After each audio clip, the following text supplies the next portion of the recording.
dance used in ceremonies, specifically to honor the transition of young girls into womanhood. So Manjani also has a call and response. So I will say, Manjani le li le, and you respond, Manjani. Manjani le li le. Manjani. Manjani le li le. Manjani. Manjani, Manjani,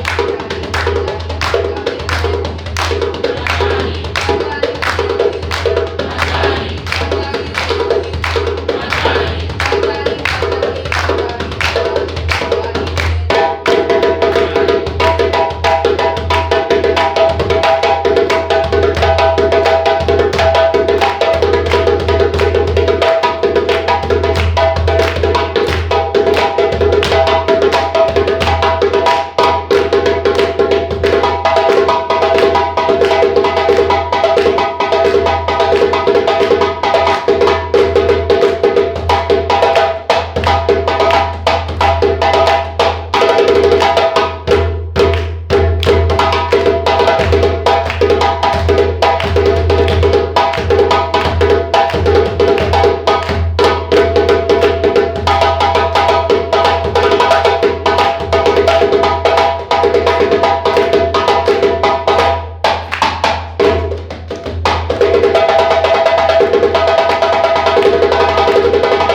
Now, can you do me a favor? Can you put your hands together and give these young people a round of applause?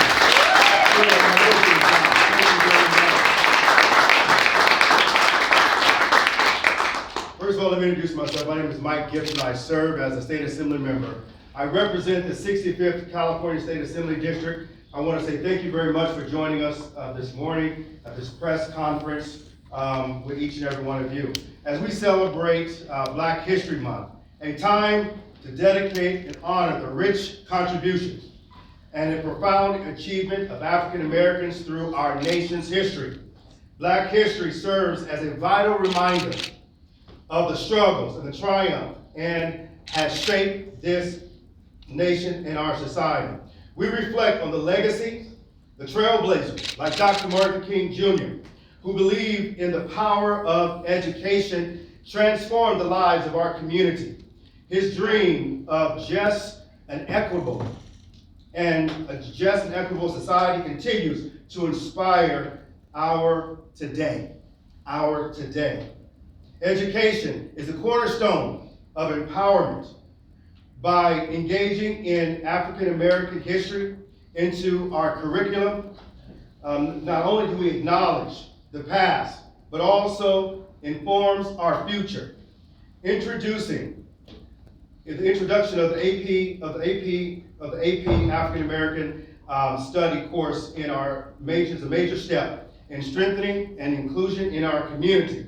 These courses provide students with a comprehensive understanding of African American culture, history, and the contributions that African Americans have played vital role in our country and also in the state of California. Expanding access to these courses in African American studies are essential to increasing inclusion and also the environment for education in our community. It is our responsibility to ensure that all students have an opportunity to learn about the diversity. I said learn about the diversity, not only in our state, but also in our nation. Black History Month is not to just be celebrated just in February, but it should be celebrated all year round. So I urge educators, parents, and our community leaders to support initiatives that promote African American history in our schools throughout the state of California and also our land. In closing, Dr. King said, the time is always right to do what is right. And today, we do what's right to elevate AP African American Studies. What a befitting way to do that, to celebrate and underscore the contributions that we have played in this country. And even though that our rights seem to be under attack, we stand firmly on the belief of those who paved the way. The shoulders we now stand on, we continue to stand on. And we do this unapologetically. And so with these young people here, we know that our future is bright. So let's give them one more round of applause for being here.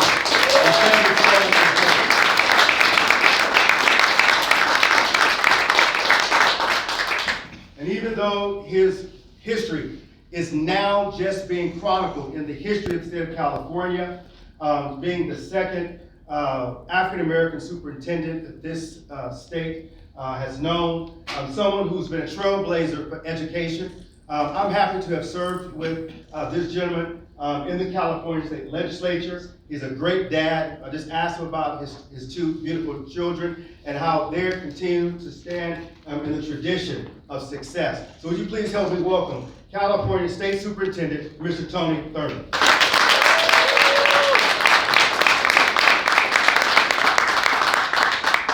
Thank you, Brother Assemblymember Gibson. It's an honor to stand with you as we welcome these students and these distinguished faculty here today to have this conversation about AP African American Studies. Assemblymember Gibson is no stranger to this work. He talked about doing the right thing, and he's always doing the right thing. And it's been an honor to work with you on so many fronts. Let's have another round of applause. I can tell you that I can't think of a better way to celebrate Black history than to have this conversation about AP African American Studies, and to do it at a time when there are those who are saying that there should be no discussion about race or racism or about diversity, equity, and inclusion. Never thought that I'd hear anyone in an elected capacity have those words, but what you all are studying and doing takes more urgency as a result. And so I'm grateful for you. And so on behalf of 1,000 school districts and 10,000 schools and almost 6 million students in our system, I'm grateful to represent you. And as a former Assembly member who represented Oakland, I'm very excited to represent these scholars from Bishop O'Dowd. Let's have a round of applause for them.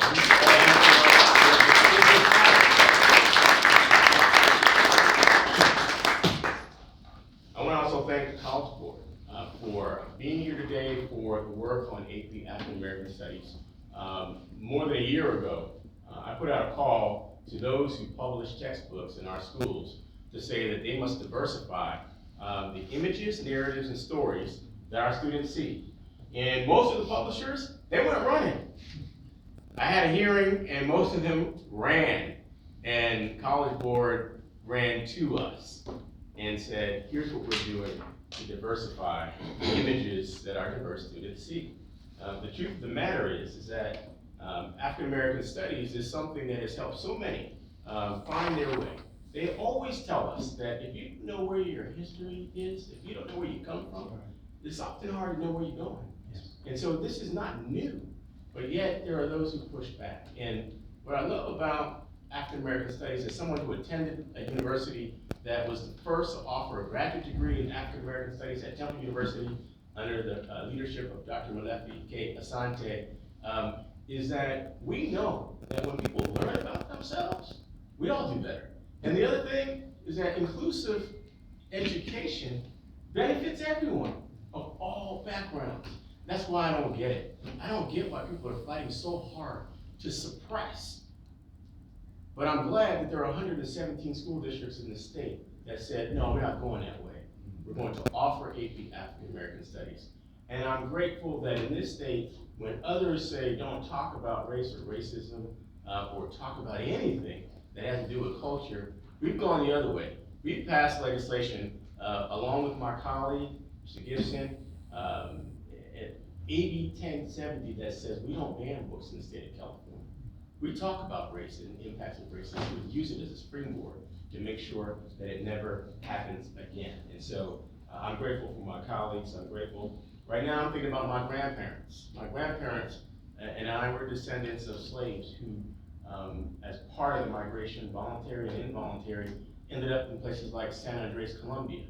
You know, it took me, like many of my friends who never had an African American studies until they got to college, it took me to become an adult to understand that my grandmother, who was born in San Andres, Colombia, was, part of that diaspora. And I know that this course teaches about the African diaspora. It teaches about history. But when you look at what the skill set that the course strives to help students achieve, it's more than that. It's teaching critical thinking. It's saying that when you make an argument, you better defend your argument. And so, I'm perplexed at those who would try and keep our students from learning about these great things. And all I can think of is that it's like any other time. When they didn't want you, when it was illegal to teach a slave to read, when they didn't want you to know your history, if someone wants you to be without access to something that is so helpful, you have to question the motives of those individuals and say, no, we're going the other way, we will press on. So congratulations to our scholars, to their distinguished faculty, to the College Board, and to California that in this moment, when folks are going in the wrong direction, we're moving forward together in the right direction with AP African American Studies, creating great scholars for the future. Thank you for supporting these students. Let's give them another round.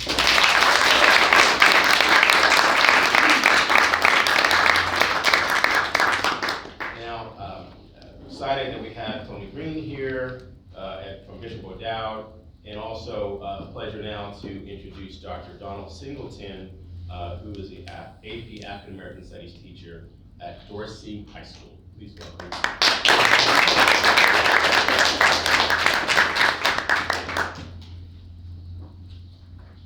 Welcome. My name is Donald Singleton. I'm a 32-year teacher at Susan Miller Dorsey High School. I want to thank Mr. Gibson, Mr. Thurman, honored you for many, many years. Kind of magic you stole my speech, but here it is. Imagine a course that doesn't teach history, but transforms the way people see the world. That's AP African American Studies. The benefits are profound. As Mr. Thurman said, it equips students with critical thinking skills by having them to examine intersectionality, resistance, resilience, having them study Ida B. Wells, the change maker, where she fought not only against racial violence, but also against gender inequality, showing that there's an interconnection in their struggles of justice.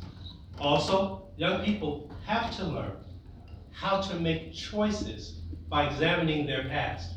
We don't only think about what we're doing now, but we go back to the African diaspora, from the Swahili coast, from Somalia to Mozambique, where the traders for centuries prior to the transatlantic slave trade thrived.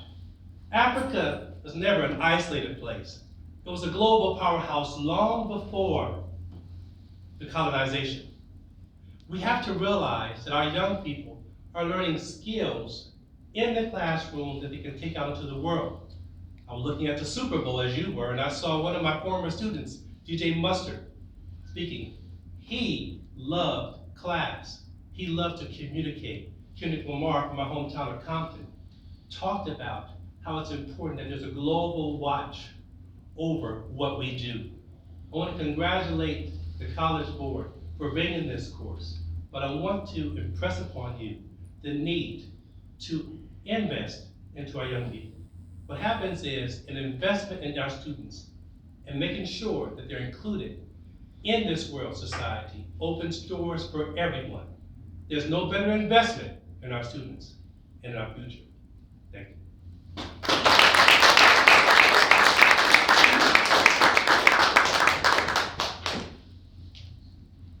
Mr. Green.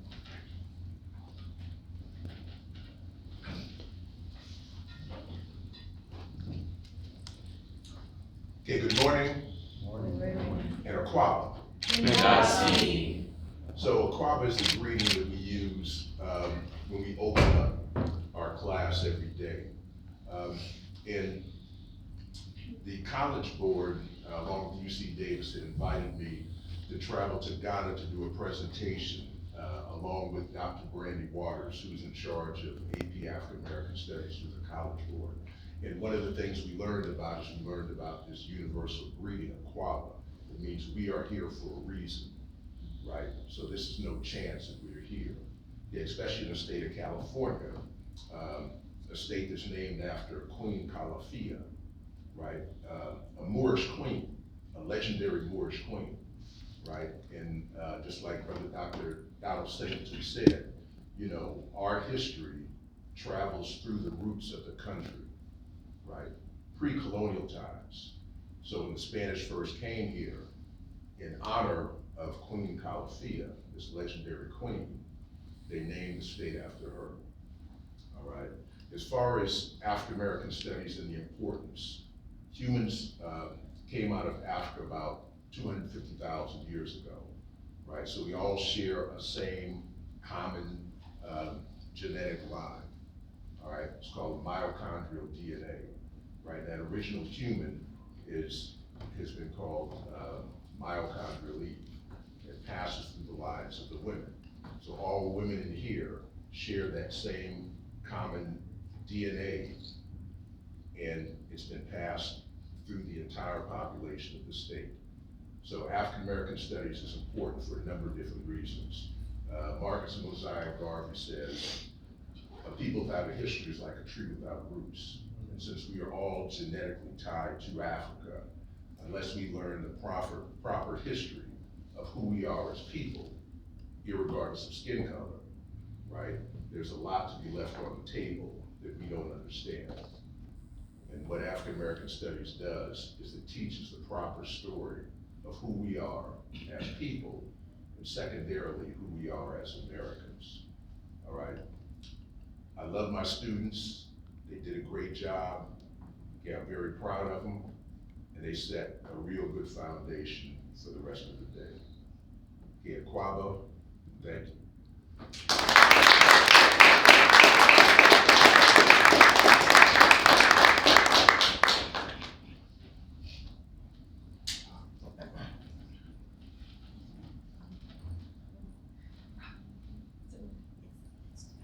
Can you introduce your students?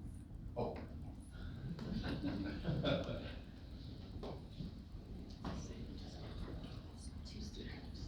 I'm sorry, sort of froze up there.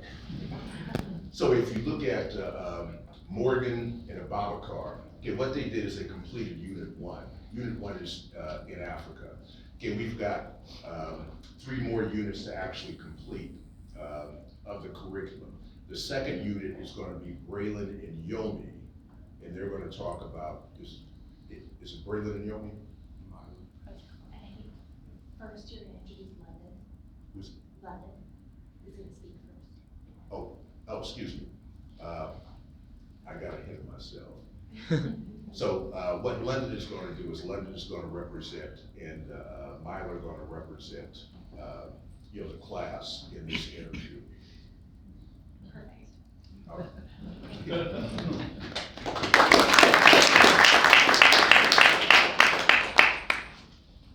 Hi, good morning, everybody. Morning. My name is London Walker. I'm currently a junior at Bishop O'Dowd. In my school, I am the lead closing attorney of our mock trial team, the secretary of our school's law club. Outside of school, I'm a bit of a law fanatic. I watch a lot of Columbo and Matlock.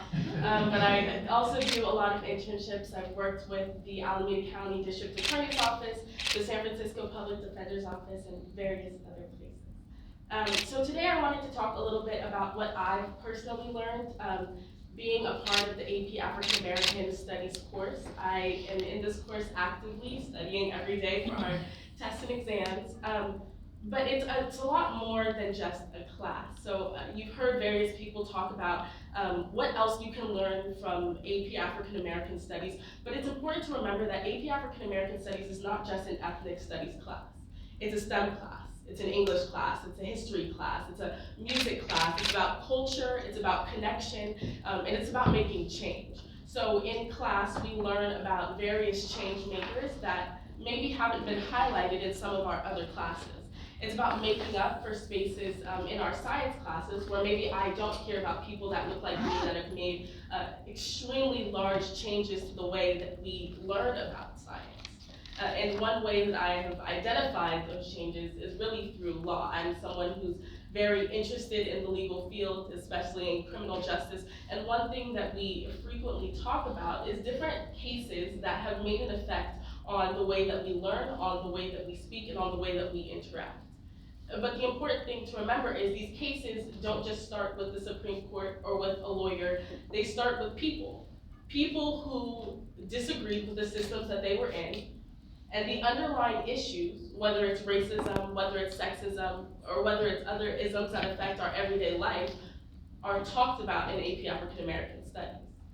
So these underlying issues that play a large part in our everyday lives are taught to teenagers in these classes so that they can make educated decisions as they continue to move forward in their lives. I personally have learned more in this class than I think I've learned in any other, working with Mr. Green, who's been an exceptional teacher at Bishop O'Dowd for such a long time. We're so lucky to have him. But we learn more than just history. We learn about who we are, who our ancestors were, and how the prayers that they prayed for people who look like me are the reason why what I'm doing right now is so exceptional. People like my great-grandparents prayed for me to be able to be in this opportunity, speaking to people like you about what I learned and about what they wanted me to learn. So I encourage you to look over the curriculum of AP African American Studies if you can't take it now. I want to give a big thank you to Mr. Green, who's done so much for our school, and the rest of our rest of my colleagues that are here. And I want to introduce my close friend and my fellow student, Mila Smith. Thank you.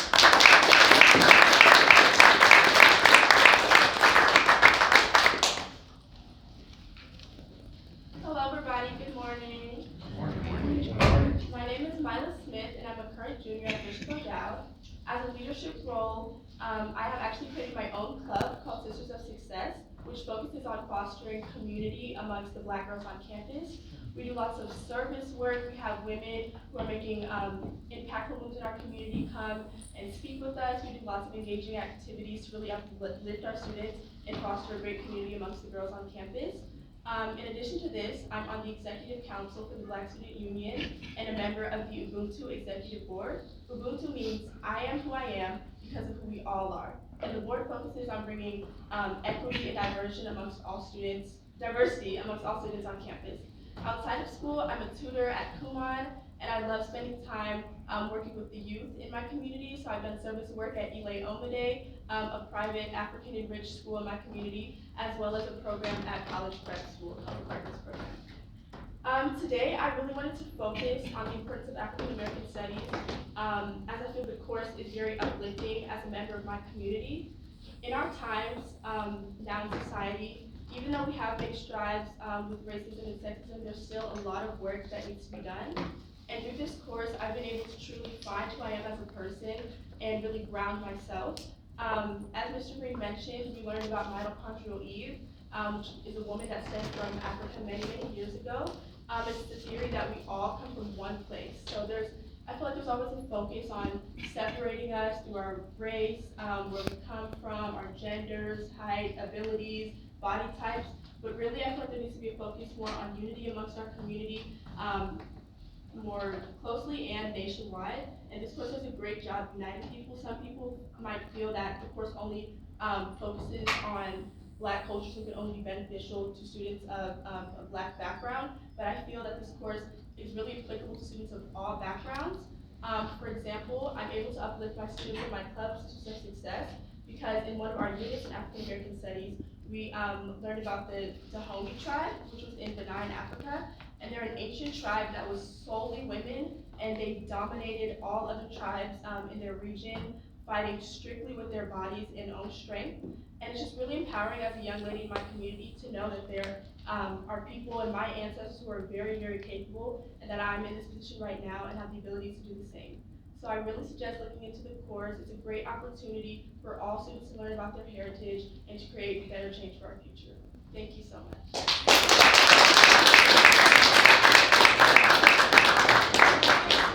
Quick break so that the superintendent can get a picture and the assembly member can get a picture with the students. I know you especially requested that. So why don't you come out, superintendent, and students and teachers, come on up and see the photo with the assembly member and the superintendent. And then after that, Mr. Green will do the student presentations. Braylon up and Young.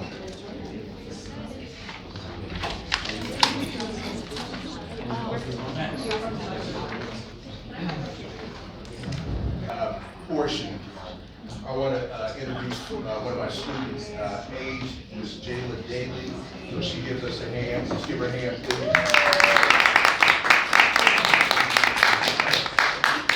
Okay, my department chair, Ms. Sarah Bremer in the back.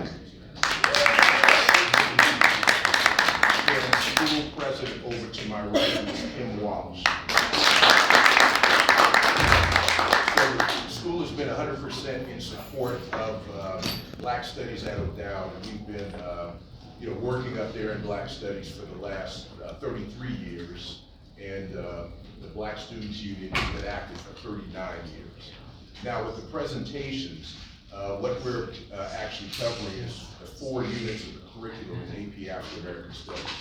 So Morgan and Ababakar covered Unit 1, and that's West Africa, right, prior to the diaspora. Okay, Unit 2 is going to be covered by Nayland and Braylon. And what they're going to be doing is they're going to be covering the West African culture, and then we'll move to American culture, and we'll move to the American economy, and then finally Afrofuturism. All right, so Braylon and Nayland are up now.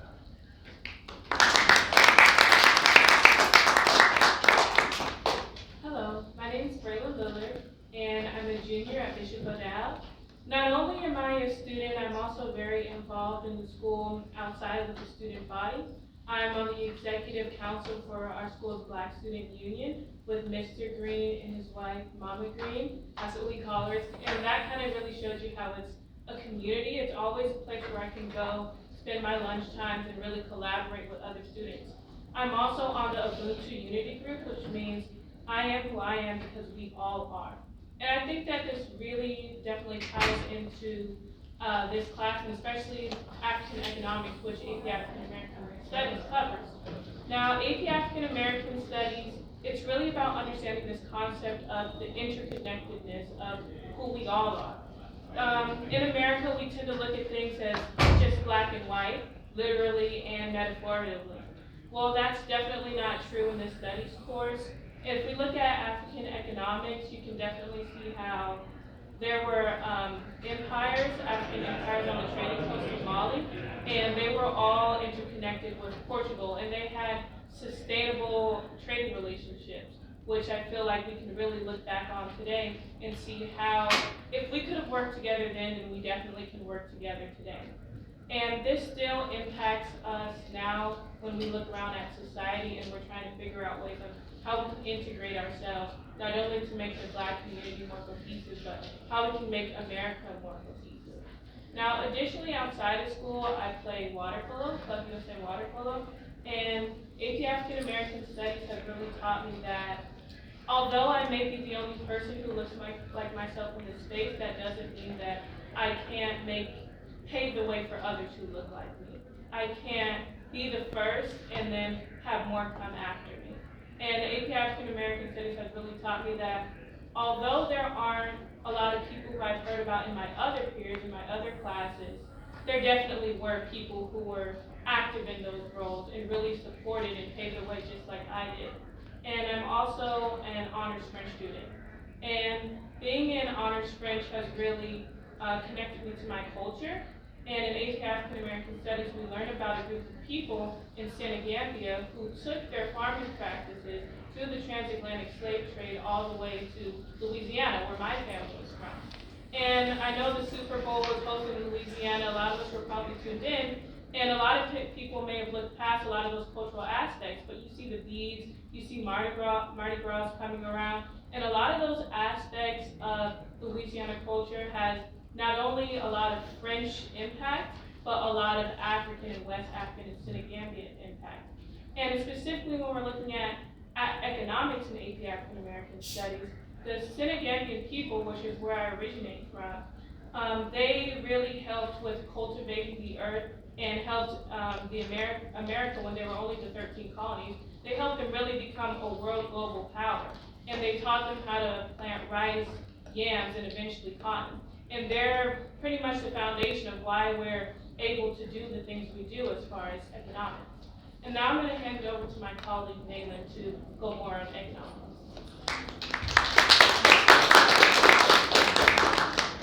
Hello everyone, my name is Nayland Woods and I'm currently a senior at Bishop O'Dowd High School. I plan to major in finance when I get to college. I am also on the executive council for BSU. I run track. I also been participating in some internships, including mentoring in medicine and science. And I've also previously worked for the Oakland Athletics and Stadium Services. And so African American studies important to me because one big part of it was economics, which I'm really passionate about, and that's why I want to major in finance. And through all the economics that America has came from African Americans. For instance, like all the cash crops such as sugar canes, rice, cotton, and tobacco all came African Americans. Like for instance, the sugar canes and rice they use for food sources, the tobacco which they use for spiritual rituals and for smoking, and the cotton which they use for fabric. And cotton is really important because the slaves in the South produced 70% of it. And overall, for the gross domestic product, they were a part of 35% of the gross domestic product, which allotted to about $600 million a year during slavery. Also, another reason why AP African American studies is important to me is because of the different adventures that we learn about for the things that we may not know, that we may not know that beforehand. For instance, there's a man named George Crumb who was a chef, and he created French fries. Oh, no, he created French fries, sorry. He made French fries, and one day, when he was working, he served the French fries to a customer, and they didn't like it. They said it was too thick. So George Crumb came up with the idea and jokingly made the French fries crispy as possible, and they loved it. And that crispy French fry became known as a potato chip, which now is making about $10.7 billion a year, and it's growing 4% interest annually. Another famous Black inventor is Alice H. Parker, and she invented gas furnaces, which modern day also known as heaters. Beforehand, people would use hot coal and fireplaces to heat up their houses, so Alice came up with the idea of using standard gas to make heat and to heat up rooms, which was also a success, and now allows to about $28 billion a year to this day, selling about $14 billion of gas furnaces. Additionally, there's some popular African currencies, such as the West African currency, which is used in West Africa, such as Mali and Ghana, and also in Great Britain. And there's also currency used in South Africa, which is made by Nelson Mandela in 2012. And another thing about the Black inventors was Booker T. Washington, who created the Black Business Negro League in 1900, which was to help Black entrepreneurs and leadership to spread across the South and ultimately the entire United States, which has led to now about 125,000 Black businesses today, which make approximately $150 billion. And one of the major contributions is the film and production companies, which make about $17 billion, and it's now leads $1.5 trillion in buying purchases. And some of the major corporations and cities where the Black entrepreneurship centers lie are in Los Angeles, California, New York City, New York, Philadelphia, Pennsylvania, Washington, D.C., Detroit, Michigan, and Atlanta, Georgia. Thank you.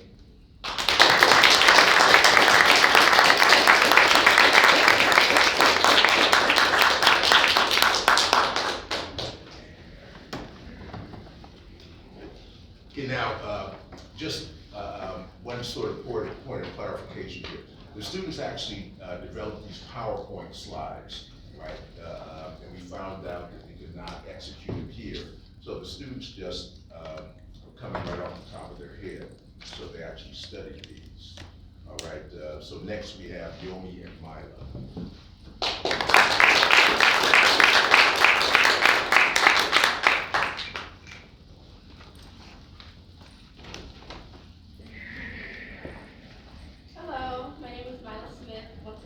junior at Bishop O'Dowd, and I'd like to introduce my colleague and peer, Yomi.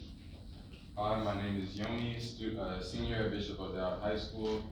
I'm involved in various activities within our school. I'm involved in our Black Student Union Executive Council, and I'm involved in different leadership programs like our admissions ambassadors, where we tour students around the school, prospective students that are potentially coming to O'Dowd, and yeah. So in this section of AP African American Studies, we're covering the unit that focuses on ancient African technologies, such as like metal advancements, agricultural technologies, technologies in medicine, and trade. So, technologies in transportation, the domestication of camels, was a huge advancement to like access, for trade, because it was able to get people places quicker than, traveling by foot. And the trans-Saharan, trade routes were like a big way that ancient African civilizations increased their economy through trade of gold, which was a very high commodity during those times. And so having access to these animals to help them travel really increased their access to all these different trade routes throughout the country.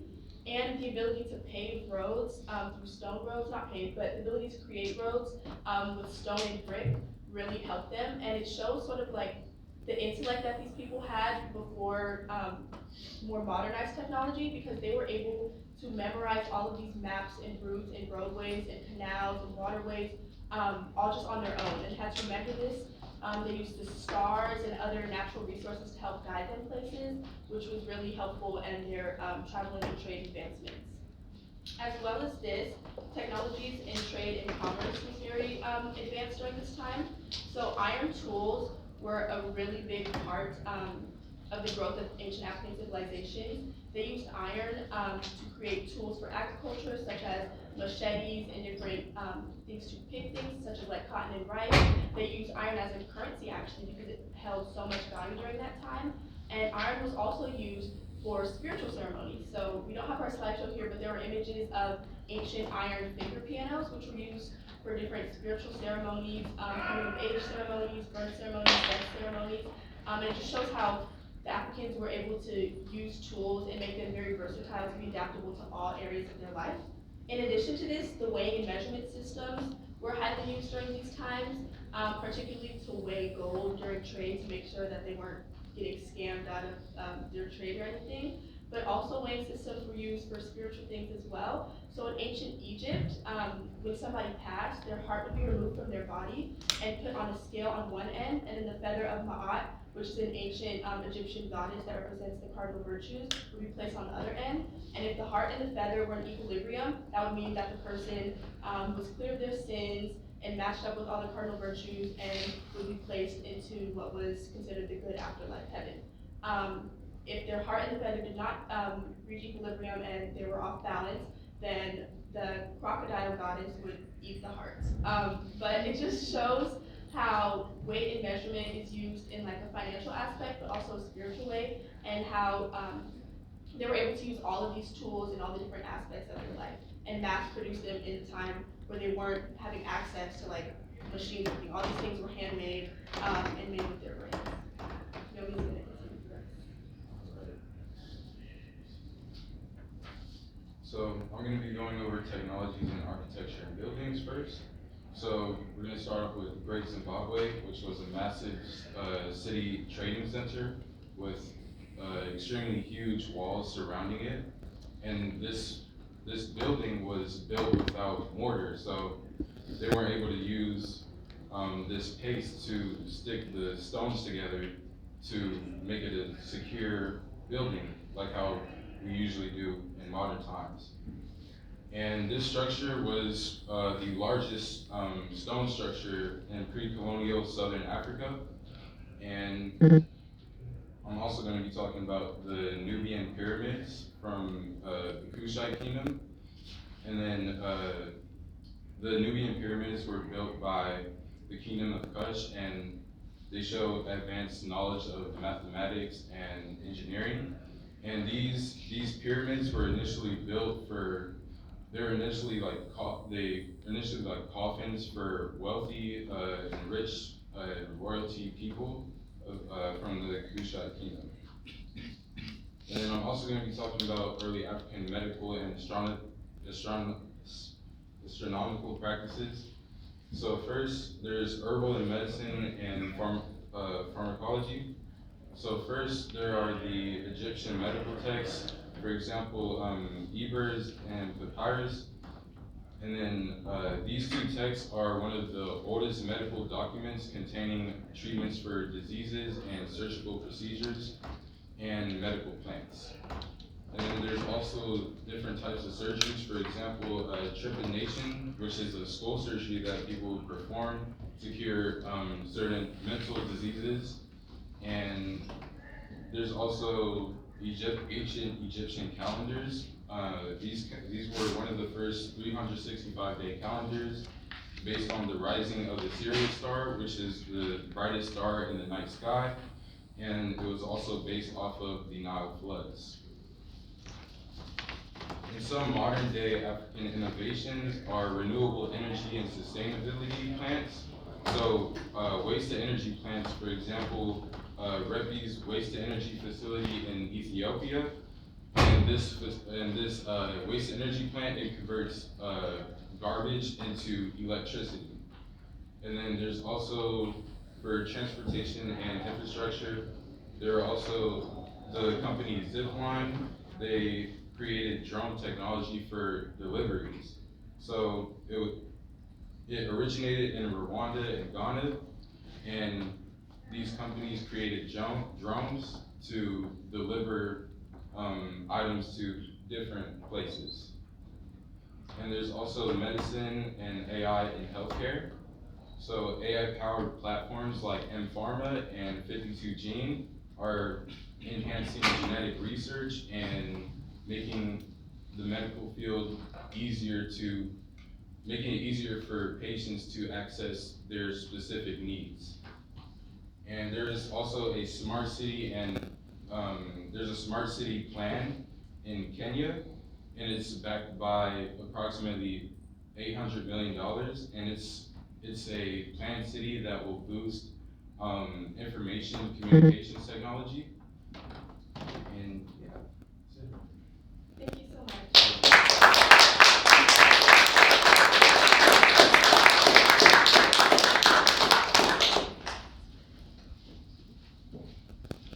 Okay, now you see how easily the students remember this information. So 10% of their final for the AP African American Studies class is actually a presentation. I should give them a 10 out of 10 already. So finally, we have Unit 4. Unit 4 is going to be London and Julian, and Unit 4 covers Afrofuturism.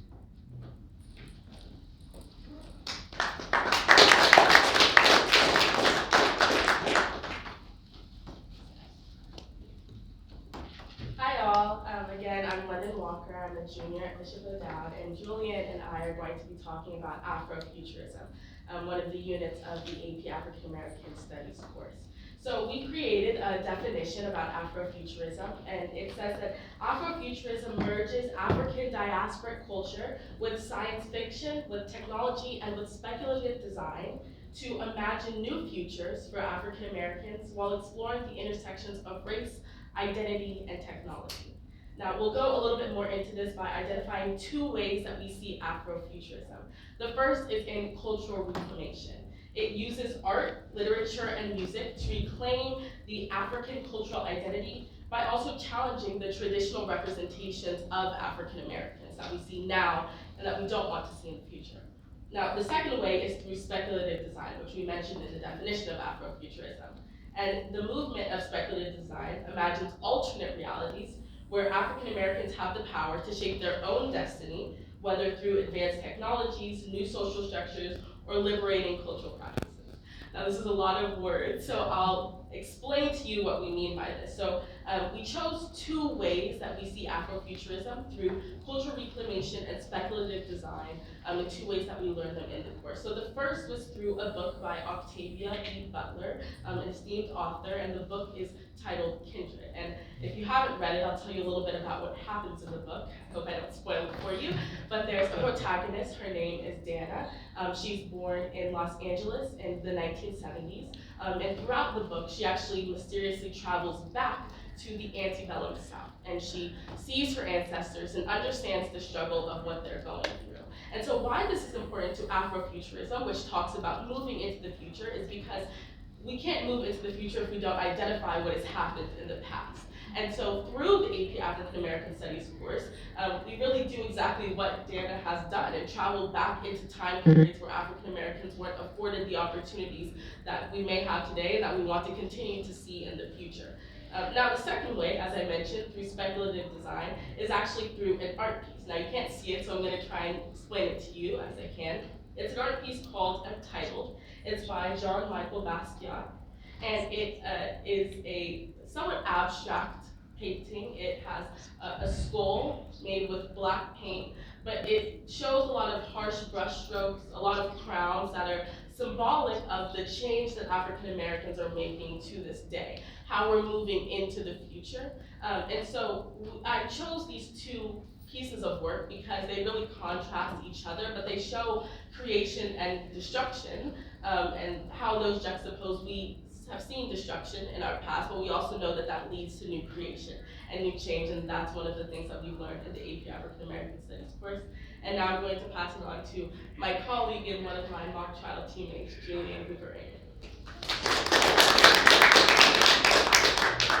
So just to reintroduce myself, my name is Julian Gruber Raymond. I grew up with two moms, one who is Chilena and the other who is a black woman. And I am a martial arts instructor and a black belt. So one of the key things that I do as a martial arts instructor is teach kids mainly from the ages of 6 to 12. And one of my favorite things to see is when they come into a new space and they think they're uncomfortable. They don't know what to expect in this new space. And they see me, an instructor, and they don't know who I am yet.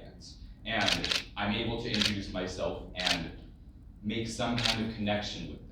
I can step forward and say that if they're a black kid, I'm able to say that I too am African American. And that makes them relate to me, that makes them more comfortable in this new space. If they're Latino, I can speak to them in Spanish, and then that makes them more comfortable in this new space. It's those steps forward that connect these students, these kids, anybody, back to their roots, back to who they are, that makes them more comfortable in new spaces. And that is the essence of AP African American Studies, and that is the essence of Afrofuturism. When you are ignorant of the past, then you will repeat it. That is a key quote. But Afrofuturism offers us something new. If you educate yourself on the past, you can create something beautiful. And that was what was seen with what Lenin was presenting on different things that people have created by looking upon the past, seeing the atrocities of the past, and creating something new, something beautiful. And as our roots connect to different things, every single person in this room has roots that connect us to different things, several different things, from what we learned in AP African American Studies, the mitochondrial DNA, from the first Portuguese ships landing in Africa, to Latino men, black men, Irish men who fought in wars, who gave up their lives to have some shot of freedom, some shot at equal rights. These different connections to our roots connect each one of us. And it makes us be able to look to the future, look to what may be, and create something beautiful. And that is what Afrofuturism is, to be able to look at that, look at these different paths, look at what connects us all, and continue that connection to create something new, create a new future, something that we all can perceive as beautiful. Thank you.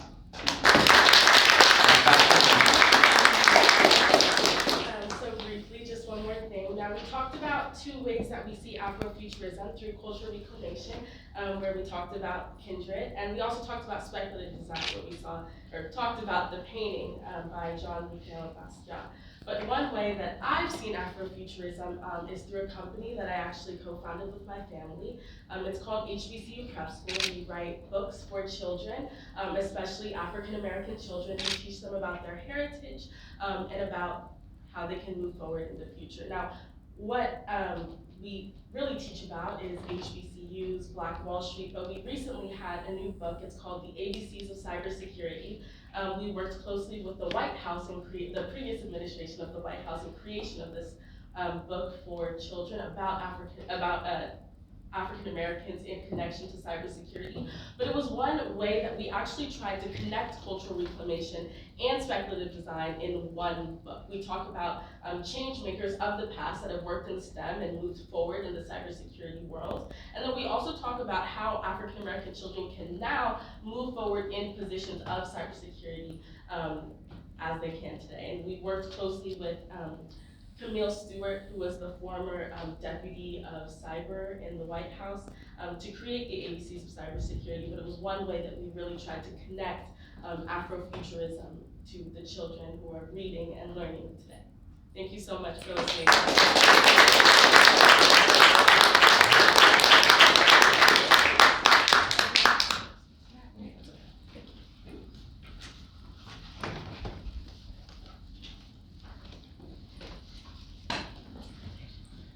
You know, in choosing this group, it was very difficult because we've got 94 scholars, right, who work hard on a daily basis for AP African American Studies. Now, what I like to call these young people and call this class is actually the healing of the nation, right? Because if you really look at American history, right, and you really dig down into the real history of the nation, and not the Dunning School, which is one of our projects, right? Everything looks much, much brighter, right? And the nation will be healed, but it'll be healed by telling the true story of who we are as a people. All right, Jocelyn, I'm gonna pass it on. Thank you. Right.